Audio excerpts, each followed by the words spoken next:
من ذلذی یتعلی علی، کون ہے جو میں رب کے اوپر بھی رب لگ گیا کہ رب اس کو معاف نہیں کرے گا؟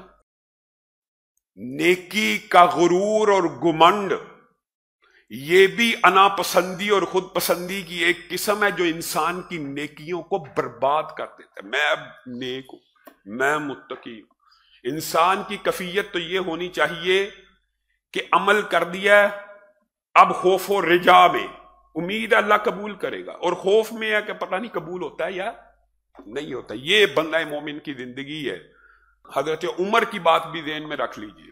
عبداللہ ابن عمر کو اٹھایا، چھوٹی عمر میں تھے، فجر کی نماز کے وقت ساتھ لے کے آئے، لے کے باہر جا رہے ہیں تو عبداللہ ابن عمر کہنے لگے، اے بابا جان،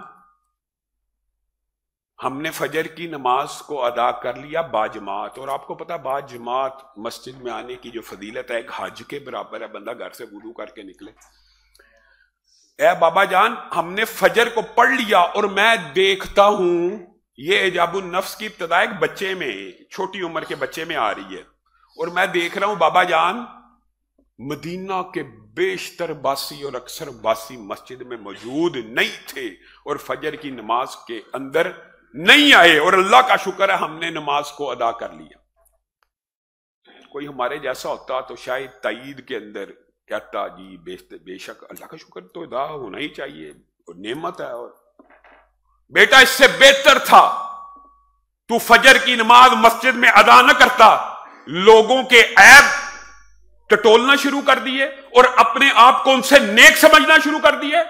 بعد آ جا، بیٹے کی یہ تربیت کرے۔ نیکی کے راستے میں بھی، نیکی کے راستے پہ چلنے والے کے دل کے اندر بھی اعجاب النفس بذریعہ نیکی ہی پیدا ہو جاتا ہے۔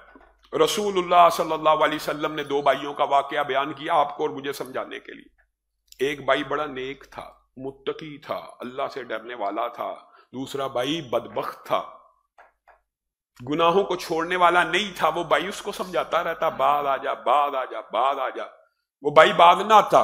ایک دن اس چھوٹے بھائی نے انتہا کر دی،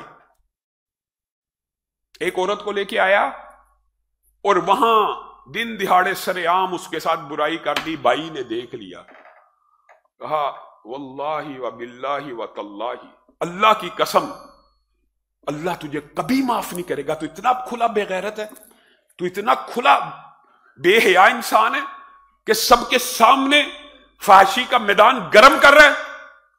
رسول اللہ صلی اللہ علیہ وسلم نے فرمایا جس وقت اس نیک بھائی نے قسم اٹھائی، عرش عظیم سے اللہ رب العزت نے جواب دیا۔ یہ نہیں کہ فرشتے نے کہا، یہ نہیں کہ جبریل امین نے، من ذلذی یتعلی علی، کون ہے جو میں رب کے اوپر بھی رب لگ گیا کہ رب اس کو معاف نہیں کرے گا؟ کون ہے؟ کس نے یہ جملہ بولا ہے کہ اللہ اسے معاف نہیں کرے گا؟ اللہ نے اس کو معاف کر دیا، اور اس جملہ بولنے والے کو پکڑ کے آگ میں ڈال دو۔ علامہ ہشام الہی ظہیر آفیشیل چینل کو سبسکرائب کر لیں۔